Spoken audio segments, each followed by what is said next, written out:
And Alex, would you like me to share the screen? Yes, please. Okay. All right, you should see it now. Yep. So I think today is our public session. What we'd like to do is just kind of take this opportunity to do a quick presentation and recap where we've been and where we're going, and just sort of reintroduce everything, you know, again, as the Flood Mitigation Committee is quickly approaching its 1-year anniversary here. I believe it was started back in November of last year. The committee overview. This is our original presentation. We had this slide that this mitigation advisory committee was formed by resolution in November 9th, 2021. And below are listed the members. Most have been very active members of this committee and have done an immense amount of work. And so again, the intent of the Flood Mitigation Advisory Committee is to identify potential solutions, mobilize community involvement, flood control matters and funding concerns, address funding issues with the governing body, and provide pertinent information to residents. That is what we've been doing. So if you just go to the next slide, Jim. So this is sort of the types of flooding that we experience here in Millburn and that we've identified and that we're trying to address through this group. And some certainly are more accessible than others, but you have river flooding due to significant rainfall and the river breaching its banks, aerial flooding, which is water accumulation in low-lying areas, which we have just addressed that particular type of flooding with a project that's been awarded. Excessive misdirected runoff, sewer flooding when significant volumes of stormwater infiltrate the sanitary sewer lines, and underground water or groundwater, which leads to flooding in low-lying areas and basements when water tables are high and you receive rain. There's nowhere for the rain to go. And so this will sometimes cause flooding that seems like it comes from nowhere. It's usually groundwater flooding. So. And Sarah will share a little bit of the history of flooding in Millburn with us. All right. So good morning, everybody. Looking at the graph here, I'm going to move from left to right. So left, we have January 10th, 2022. Called current stage at that point. And then as we move to the right, September 1, that's Ida. And September 16 of 99 is Floyd. August 28th of 2011 is Irene. And then August 2 of 1973 is an unnamed storm that actually led to an interest in having the Army Corps of Engineers become involved, and subsequently led to some planning by Killam for a series of levees along the river, which did not come to pass. And then on the far right, that would be April 15th of 2007. That was a nor'easter, and it's been described as Floyd-like. There was 5 inches of rain in a 24-hour period, and the township suffered significant damage in the usual places.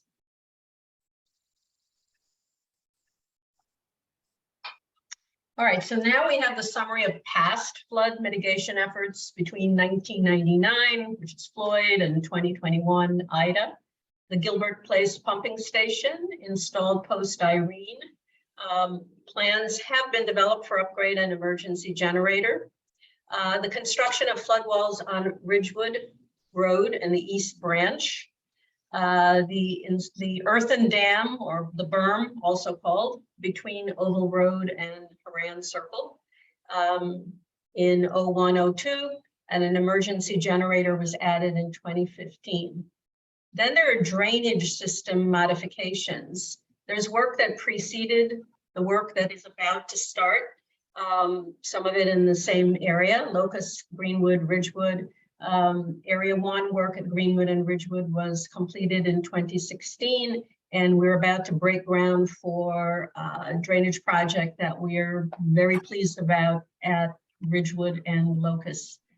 Replacement of the failing floodgate at Taylor Park Pond with the spillway was done in 2013. Sanitary storm sewers were modified near Gilbert Place. Engineering plans for the replacement of the Morris Avenue Bridge between Union and Springfield are near completion. The work will not be done until 23-24.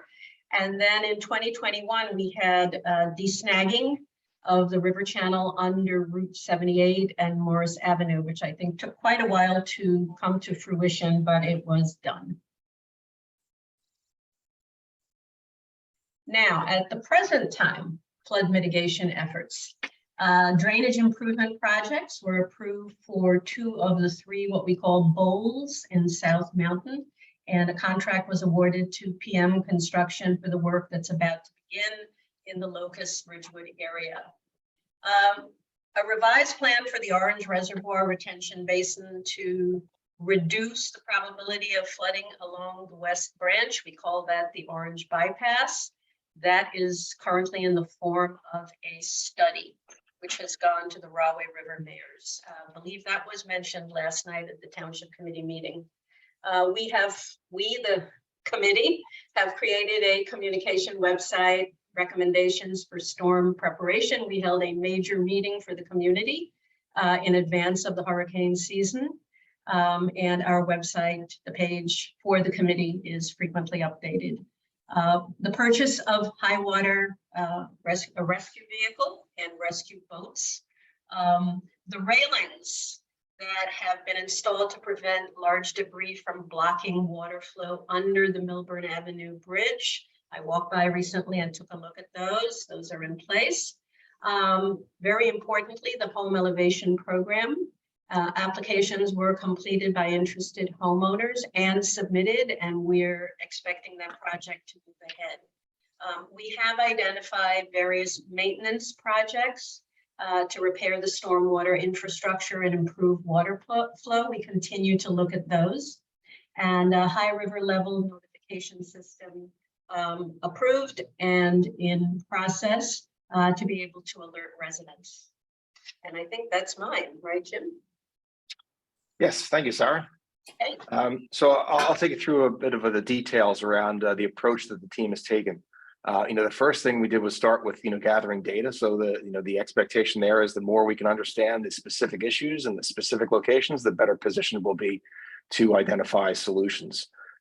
So one of the things we did was working with John and Matt McDonald engineering firm, created a 2D model, which is a computer model of the Rahway River, both the east and the west branch, so that we could visualize, that the flooding that takes place, how it happens, help us pinpoint, locations that are the sources of flooding in town, and then also use that as we propose different solutions to see the impact that those solutions might have in reducing and mitigating flooding.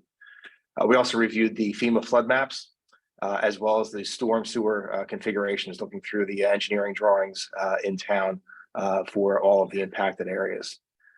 We interviewed several residents from all of the impacted areas to get their firsthand accounts, the types of damage that they saw, any firsthand accounts of how the flooding occurred, so we get a better sense of the timing, the source of the water, and those sorts of details.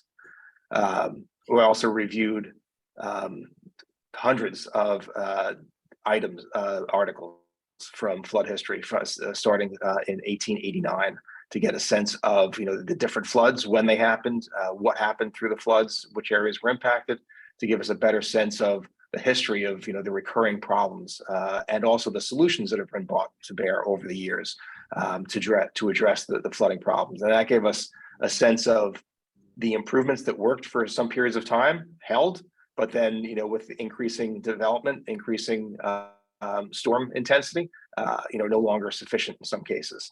So that gave us a better insight as to what's been done before, as well as some things that were proposed but were never completed, some of which are ideas that we think have value and merit that we're continuing to pursue to see if we can overcome some of those challenges around the approval and implementation of those improvements.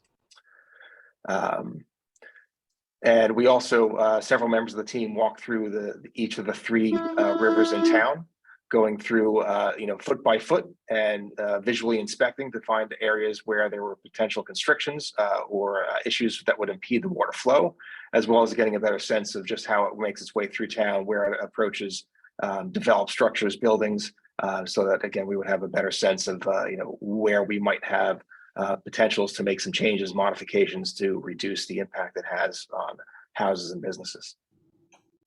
We then looked at a couple different types of solutions. Ideally, the first thing that we looked for is some way to reduce the frequency or the extent or even completely avoid flooding. That would be the best outcome, obviously. But the challenge is when you've got several thousand cubic feet of water entering a space per second, limit the ability to bring those types of solutions in all contexts. We were lucky that we found one method that we're pursuing that we'll tell you more about in a moment. But that was our first intent. Then secondly, we looked at ways to reduce or minimize the impact of the flooding. So if we could do something that, instead of 3 foot of floodwaters, that was reduced to 1 foot or 1.5 feet, that's a benefit. If we could find ways to drain the flooding more quickly so that after the storm passes, the area dries out and we can start recovery quicker, that was a benefit. So that's another thing that we looked at. We also looked at ways to make some potential changes to the stormwater system and the river, the way the rivers proceed through town, to see if there were things we could do from a maintenance or a slight modification, not a significant project involving the Department of Environmental Protection, but ways that we could make some modifications or maintenance to drive improvements there. And then the last thing that we've done so far is public education and awareness. Focused on that front. There is a number of things that homeowners can do from either a preventative or a situation to help recovery more quickly in a flood situation.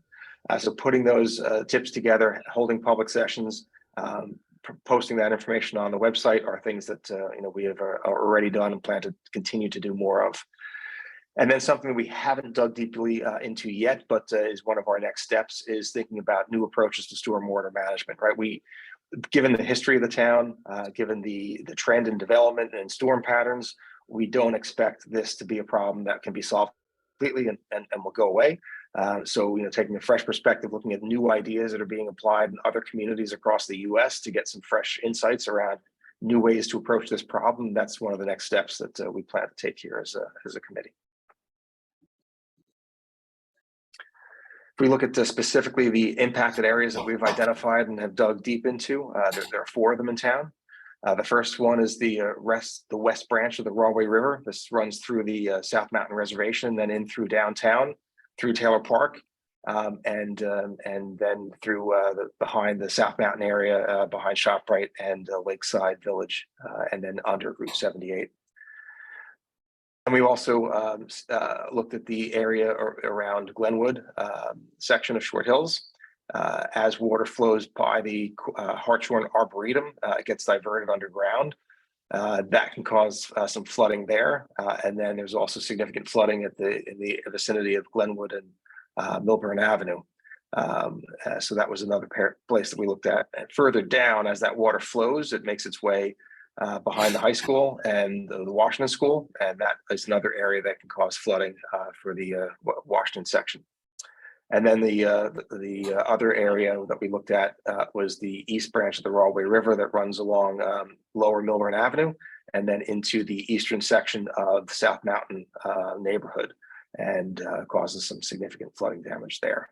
We'll go through next each of these sections one by one to tell you a little bit about what we found, the improvements that are already underway, and then some of our next steps to drive some further opportunities to reduce the flooding impact in each of these areas. So the Rahway River, the west branch, this one, when we get a significant storm and flooding occurs here, we're impacted from basically Glen Avenue all the way down through the point that the river exits town at Route 78. So the downtown, as we all know, floods extensively in these events. The Taylor Park area floods with water spilling into Main Street and then making its way into the Washington section. And then it also floods in parts of the South Mountain neighborhood along the southern and western edges of it, causing problems for several homes in that area as well. This is the area where we found an opportunity to have a really significant impact, which, as I mentioned, is rare and fortunate. With that orange reservoir bypass, we think that there can be a significant reduction and avoidance of flood occurrence based on this solution. And we'll talk more about that in a moment to get some details around how that works and some of our next steps to move forward on that. And then Sarah mentioned the installation of the railing.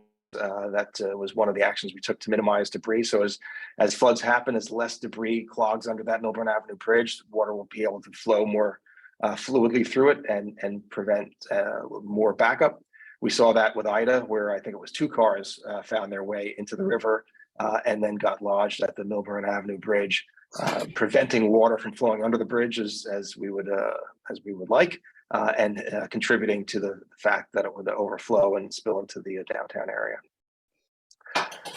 From a maintenance perspective, several projects, some of which are already underway. The Taylor Park pond is undergoing or is about to undergo a cleanup, where some of the accumulated sediment and debris will be removed to help improve water flow there. There was a focus on the Fandango Dam, which is a deteriorating dam behind the Lakeside Village. The floodgate was inoperable. So with some pressure from the township and the Department of Environmental Protection, there was efforts completed that removed that floodgate. So now that we have that impediment removed, there'll be less likelihood of a localized flooding in that area in a major storm. Work continues to find a longer-term solution for repair or replacement or elimination of that dam. And that's something the committee is continuing to track and make sure continues to make progress. And there are a number of other projects where through the manual survey that we did, the walkthrough of the rivers, where I have identified 2 to 3 other locations where we think there is an opportunity to do some work to improve water flow, making more of the riverbed available to handle storm runoff, and as a result, reducing the amount of water that finds its way outside the river into flooding communities and businesses. And a little more detail on that orange reservoir bypass. You may be familiar with the orange reservoir. This is the one at the top of the South Mountain Reservation by the Turtleback Zoo, the one where they have some paddle boats that can be rented. The concept here is putting in some large drainage pipes so that within 24 to 48 hours notice before a major storm coming our way, that part of that reservoir can be drained, freeing up the capacity within the reservoir there to hold stormwater and release it more slowly than would otherwise happen. If there was no drainage, as the storm comes, that water would quickly exceed the capacity of the reservoir, and all that water would make its way down into Milburn in very quick succession. By draining some of it, making some of the capacity of the reservoir available to absorb that rainfall and releasing it slowly over time will reduce the amount of water making its way through town at any one point in time. And the computer modeling that's been done predicts a 4-foot decline in river height, which is significant. We are in the process now of trying to get a little more specific information around what that translates to in terms of which areas of the township will flood and which ones will not flood. It may not prevent floods entirely in all situations, but it is one of the most significant impacts from all of the improvements that we've identified so far. So very excited about helping this one move forward, where we are at the stages, as Sarah mentioned, of making sure we've got the right support from the necessary local and state agencies to move forward to make this happen. Miriam, over to you for the Van Winkle. Hi, good morning. This is Miriam. So as Jim said, Van Winkle Brook is often referred to the dry stormwater, open channels, and parts underground pipes running through Glenwood District. of Milburn and discharging into Springfield before eventually merging with the Rahway River in the vicinity of Mizell Park. The runoff from Short Hills, north of Hobart and just south of Hartshorn and west of the Arboretum, flows into the Van Winkle Brook at Chatham Road, overwhelming the Woodland Road diversion and its culverts. Areas of homes, businesses, streets, and vehicles impacted by the flooding are Woodland Road, Elmwood Place, Meadowbrook, Glenwood, Milburn Avenue, parts of the athletic field behind the high school, and vicinity of the Willow Street neighborhoods. You'll hear us say diversion works at Woodland Road. It encompasses a very well-designed drainage system, actually from the 1930s and 70s, which includes a retention pond, 42 and 66-inch pipes, which handles drainage of an area of 300 acres. We know the system currently operates, well, just barely well for a 10-year storm. So our approach to reducing flooding and for solutions, we're looking to design for larger storm events. Currently, we're looking into potentially a new storm sewer line. We're looking to see if it's viable and feasible, and go to bigger and better projects from there. To minimize impact, with the help of Department of Public Works, the retention basin, the pond, and the emergency drainage at the diversion works has been and is and will continue to be under maintenance as it improves the existing system's operation. Also, again, with Public Works, we have sealed previously displaced manholes along Chatham, Woodland, Oakview, and a few other areas. Also, we're looking into providing manhole backflow preventers in specific areas. Flood mitigation advisory is always looking into ways of increasing capacity of the existing system, enhancing the existing system, and even possibly looking at street resurfacing. For maintenance, again, the diversion works is an ongoing effort, cleaning that up. We know there are full-grown trees along the Chatham Road, and that is something that we're definitely looking into. We have inspected some obstructions by sending down CC cameras to see if the pipes are, clogged or debris. And currently, the town is undertaking a project at Lot 14, which would also include a repair of the head wall that our system discharges to along Milburn Avenue. That's all I have. I think Niraj is next.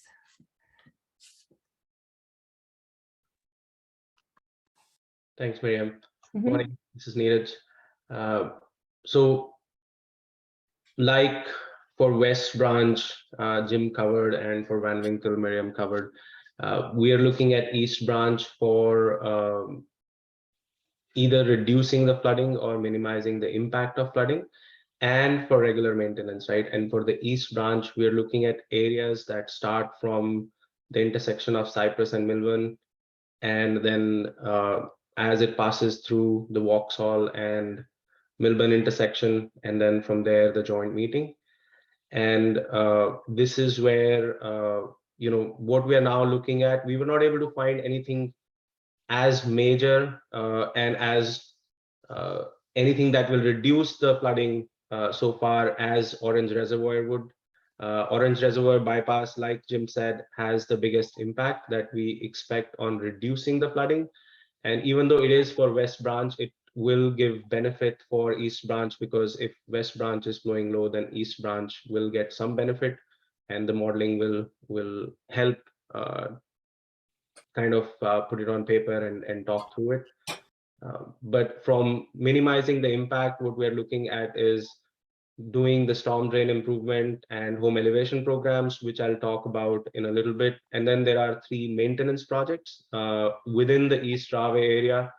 There are 3 specific places where the river maintenance would reduce the impediments that are there in the water's path so that it can flow through smoother. The three areas that we see based on inspections are one under the bridge near Cypress and Milburn, where there needs to be some improvements or rather maintenance work that needs to be done.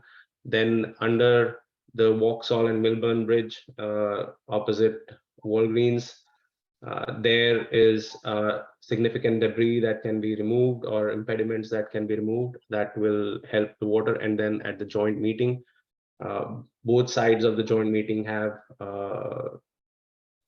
impediments that can, like I said, obstruction to the water that can be improved from the water flow perspective. That's it from the maintenance projects. Jim, if you don't mind moving forward, we'll talk about, like Jim said, we're looking at projects that will help reduce flooding, but also help mitigate the impact of flooding. So this project and the home improvement ones were the first two that we started working on, and really happy about the storm drain improvements that are happening within the Ridgewood and Locust area.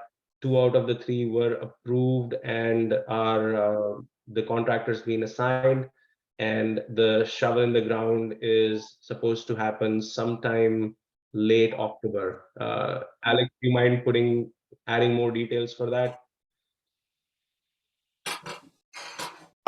No, I don't mind. I think at this point, what the notice to proceed has been given to PM Construction. They are in the process of ordering the materials. In particular, there's some precast or cast concrete elements of this project that need to be completed, and that's what is currently in process. So we are anticipating in mid-October, October shovel in the ground, part of this project. So at this point, I think some of this will also depend on materials, but everything is in motion to get this project started here in the fall. Thanks, Alex. And I just want to remind everybody that this will not prevent an Ida from damaging the houses. What it will do is make the water receding. The water may recede faster after an event like Ida that comes through. Jim, if you don't mind. And Neeraj, just before we move on, you mentioned the joint meeting. Just to share with people who may not be familiar with that. The joint meeting is a sanitary sewer commission, and they have 3 large sanitary sewer pipes that run across the East Branch, right behind Gilbert Place. And what we found is that those pipes leading across the river there have some impact in terms of flooding, in terms of accelerating debris accumulation in that area, and that's what is referred to there by joint meeting. Thanks, Jim. We've now in the committee meetings talked about joint meetings so many times that I've forgotten that it was an acronym or something that I didn't know earlier. Now, as we were talking about the storm drainage, this is another project, the home elevation project, which the objective of this is to elevate the participating homes above flood level. And this is something that gets funded by FEMA through state. And there were, after Ida, the residents were made aware of this program, and a few houses did apply for that application for home elevation. And the home elevation applications are getting worked with a contractor called Tetra Tech, who's helping the city put together these applications and submit for the funding. And the applications have been submitted, and we are expecting approval or disapproval, one way or the other, decision on these applications between November and January this year. And then if they are approved, then potential mitigation projects or flood elevation or home elevation projects starting sometime in next summer. Again, Alex, if you don't mind adding more color to that. No, not at all. The 3 participating homes we had to, we were putting together estimates. Actually, Tetra Tech was putting together estimates. There were a couple questions regarding those estimates that we were finalizing, reaching out to Cranford and their experience in putting these types of projects together to make sure that those estimates were solid. Today is actually the day that Tetra Tech was requesting that information back. We had provided it to them sooner, and now they're in the process of submitting the application. So, as Naresh said, we are looking to have some sort of determination in late fall, early 2023 regarding the grant.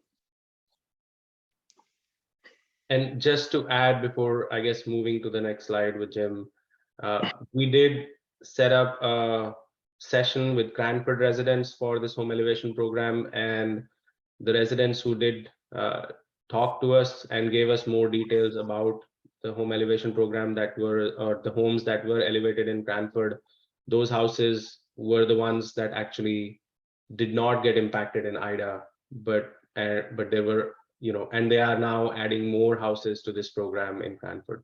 Mm-hmm. Yes. Jim, back to you.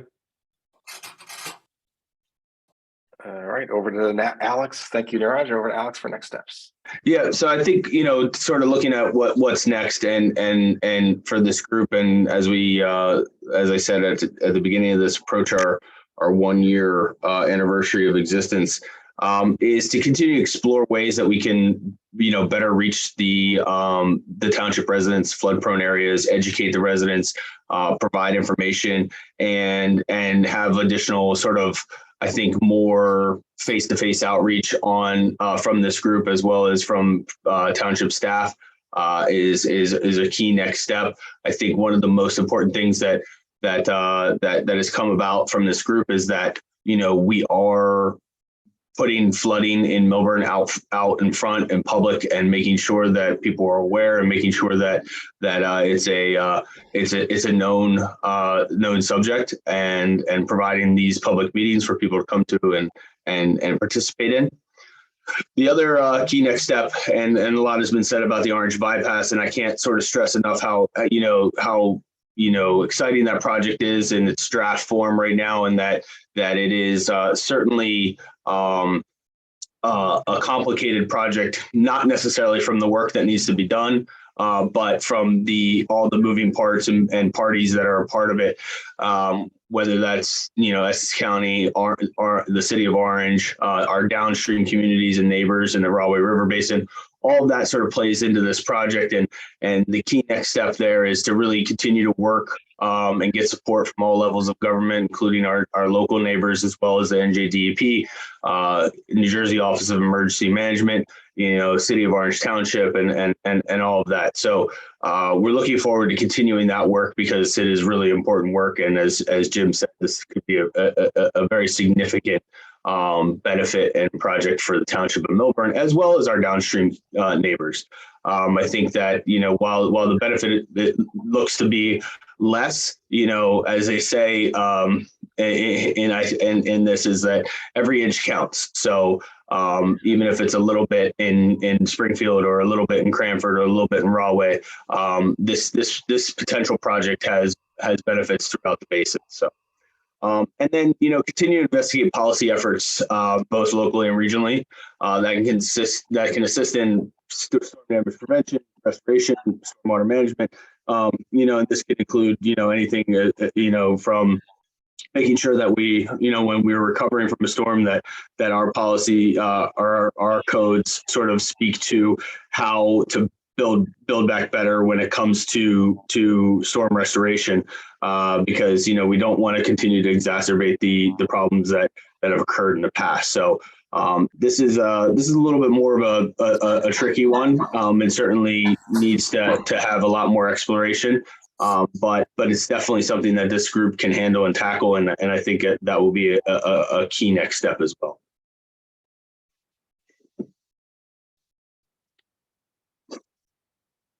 Okay, so now we're done with our quick little presentation.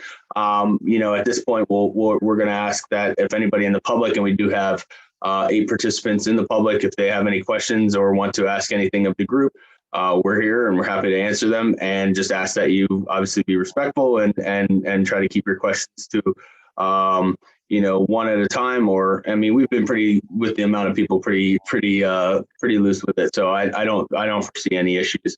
But at this point, if you have a question, just raise your hand, push the raise hand button, and we'll call on you. Okay. Mohammed? Hi, good morning. Thanks very much, everyone, for all your efforts on this committee. We all really appreciate it, like just the general members of the public. Mohammed, I'm sorry, I'm having trouble hearing you.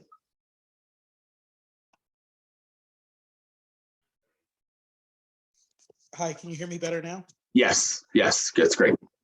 Hi, sorry. I just wanted to say thank you very much to everyone on the committee and all their efforts. Just as a regular resident, we really appreciate it.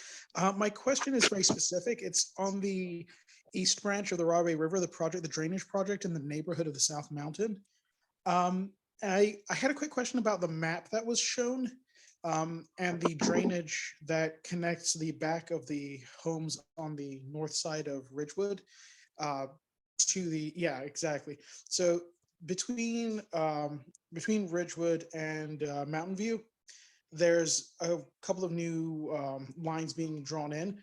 And so my home is on the corner, and it is where the pipe that goes from behind the homes to the street on Ridgewood is right now. I'd seen a previous map where there was an additional channel further up the block. Is that no longer part of the project? So I believe, and if you give me a second, Mohammed, I believe this actual map is a one from a while ago. It is not actually the construction map. If I'm correct, Martha, this is I feel like this pipe going up in between your home and 823 is actually on the other side of 823. And not going up between your home and that and 823. So let me see if I can pull that up real quick. Sorry, Alex, I can add a little bit to it. So the new drainage pipe, that is the storm drainage pipe that is going to go between 819 and 817. So basically, Mohammed, between our house and between Eric's house, yeah, and go to the, and the backyard pipe will still bring the water from your house towards the place between our house and between Eric's house, and then take it to the street. Okay. Thanks. That's correct. Yeah, this is not an accurate depiction, and I think we have it up on the website. But if we don't, we'll make sure that it's up on the website on the flood mitigation page. But yeah, that's correct, Naresh.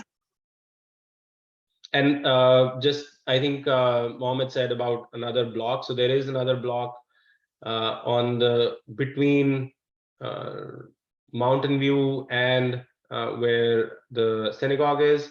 There are 3 houses where there is another drainage pipe that's going to go from there to the street again. And I think that also, this map is the older map, but it will change the place where this drainage pipe is. And this particular one that is shown in the picture will actually get, Alex, correct me if I'm wrong, this will basically not be used anymore, and the new pipe will take over. Correct. And Jim, if you just stop sharing your screen, I'll just show the easement map real quick. Just bring that up. So this is the easement map of that project area, Mohammed. And as you see, the pipe here is actually, as Naraja said, between his home and Eric. But you can see on the left hand side here, this is the drain. I believe that's at the corner of your property.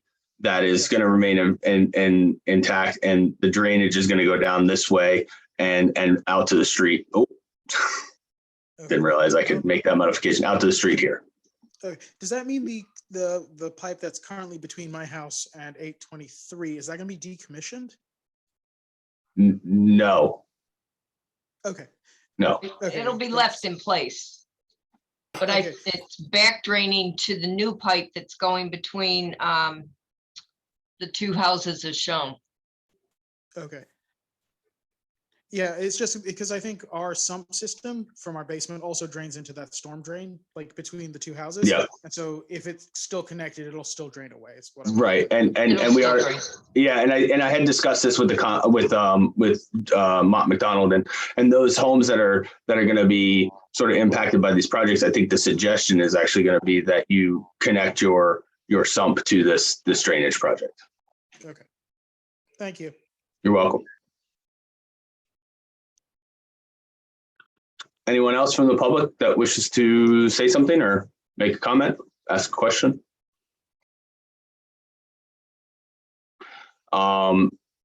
Anything else from this group that anybody would like to add from the flood mitigation group? Okay. So at this point, we'll make sure that the recording is up on the website and that we are continuing to push out information and update those sites. Just a reminder to everybody on this call as well that in your tax bills will be the QR code to sign up for Milburn Alert. We just want to make sure that everybody gets signed up for that, creates their profile, creates their new information. That is the way that we are going to be communicating, in particular during storms. This is our new alert system through Rave. And so just wanted to remind everybody of that. I think one of the things that was briefly touched on, but I just want to also sort of bring up is that we have ordered 2 alerting systems for the rivers that will be put in place. And then certainly once we have that all configured and all set up, we will communicate how people can sign up to receive the alerts regarding the river. These were ordered about 3 weeks ago. So we are anticipating that they'll get, that we'll be receiving those soon. And that will be another sort of implementation of this group to make sure that we have some sort of ability to alert residents and sort of the stage of the river and the height of the river. So just wanted to put that out there as well. So, okay. All right, great. Well, again, Richard, I don't know if you have anything that you wanted to add or say.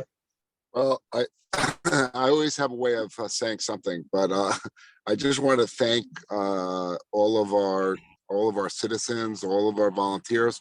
From me and Mr. Vinayak, we've really are floored by all the hard work from our volunteers, all the great engineers that are in the town that are helping us on this. And it's really an amazing undertaking. So I just want to thank everybody on behalf of the township, on behalf of Sanjeev and myself. So thank you so much for all the hard work and good work that we're doing here. Great. Thanks, Richard. All right. With that, we'll end the public session. Just appreciate everybody, and we'll be back at it next week. All right. Thanks, everybody. Thanks, Alex. Thank you.